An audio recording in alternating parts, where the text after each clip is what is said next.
Hello, sports fans, sports bettors, and YouTube Nation. John here with Ricket Picks. Hope everybody had a great and happy Sunday. Hope you had a better Sunday than I did. NFL absolutely killed me. 5-0 in soccer heading in. If it wasn't for that, it would have been a very, very bad day. But the soccer, brought it up to just it was not a good day, but it wasn't terrible as it could have been. The Raiders bit me hard. Hard. I think they bit a lot of people hard. They put up a dismal performance in Atlanta. I don't know if Atlanta's that good, but the Saints must be amazing, comparatively speaking.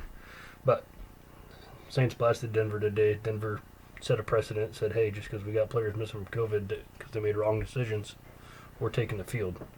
Period.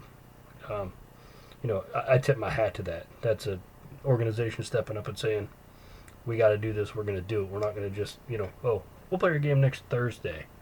No. Our quarterbacks made a wrong decision, and they will pay for it. They will not get paid, and we will go play. You got to tip your hat to that kind of mentality. Even though they did get destroyed. They knew they were going to get beat. They went in there anyways. They went to the battlefield and did what they did what they had to do. So, I commend to that. I could go into the full recap, but I won't. Short on time here. It's really super late. Going to Monday Night Football. Back to the NFL. Seattle Seahawks. Philadelphia Eagles. For some reason, when these two teams get together, it's a good football game. It's good football to watch. Weather looks like it's going to be about 60 degrees, a little rain in the forecast. Won't affect Seattle at all. They're used to playing in the terrible Pacific Northwest rain. Rain doesn't affect them at all. I don't know that it affects Philly that much. They're probably used to practicing and playing in the rain also. But what you got here is you got two teams. Philadelphia's 3-6-1, I think, on the season. 2-2-1 at home. Seattle is 7-3 on the year, but they're 2-3 on the road. All three of their losses have come on the road. The spread for this game is 6.5, and I see the over/under right now at 49. Kind of getting juiced up to the over a little bit, I think. Kind of surprises me. But on the road, you got to take into the account that the Seahawks are only 2-3 on the road, and they've lost 3 of their last 5 games. Philadelphia comes in having lost 3 of their last 5 games. You got two, semi-struggling teams. One, in very good position in their division. The other one in very good position in their division. A terrible division, but they're still, if they win the game, they're back in first place. If Seattle wins the game, they're solely in first place. So you got two teams that got a lot to play for. This is going to be a hard-fought football game. Seattle comes in averaging 419 yards per game on offense, but they give up 446 yards a game on defense, 355 of that through the air, 91 yards on the ground. Don't think you're going to run against the Seahawks. They have a pretty good rush defense still after Pete Carroll's been there for 10 years or so. Quite a while. Eagles come in, 356 yards of total offense, 235 through the air, 121 on the ground. So they rely a little bit on Miles Sanders in that run game. Good running back. Eagles have, on defense, they'll give up 233 yards per game in the air and 133 on the ground. It's kind of concerning that they give up a lot of ground yards because Chris Carson's going to be back for the Seahawks, and we know how they use him and their plethora of running backs. The Eagles have some tools that the Seahawks struggle with in the past. Jalen Hurts has been taking snaps with the first-string offense in practice. A lot of people are like, is he taking over for Wentz or whatever's going on there? Running quarterbacks succeed against Seattle. Running backs that catch the football out of the backfield succeed against Seattle. Tight ends that are good and run good, nice, sharp, solid routes succeed against Seattle. So you got 3 decent weapons that the Eagles have that can have success against this Seattle defense. Now, will they? That remains to be seen.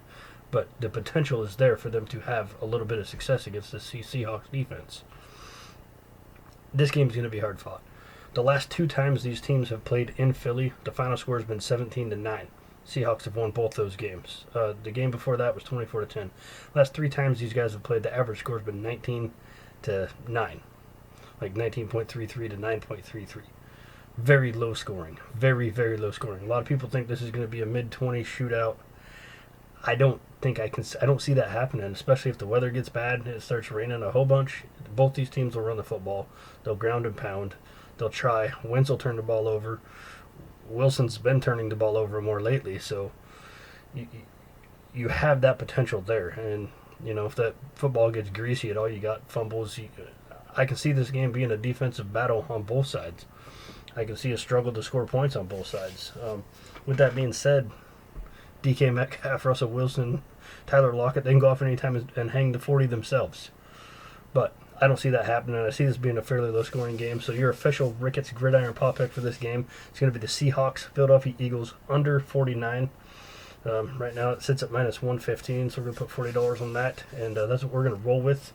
Also, I'm toying with a teaser that I kind of like, maybe a 6-point teaser, maybe tease the Seahawks down and tease the total up, the under up to 55 or whatever, 56 if you want to do 7 points. But I'm not sold on that idea yet. I can do a little more homework on that, but just throwing it out there. But if you guys have not already, hit that subscribe button, tap the bell, turn your notifications on. You'll get the videos as soon as they drop.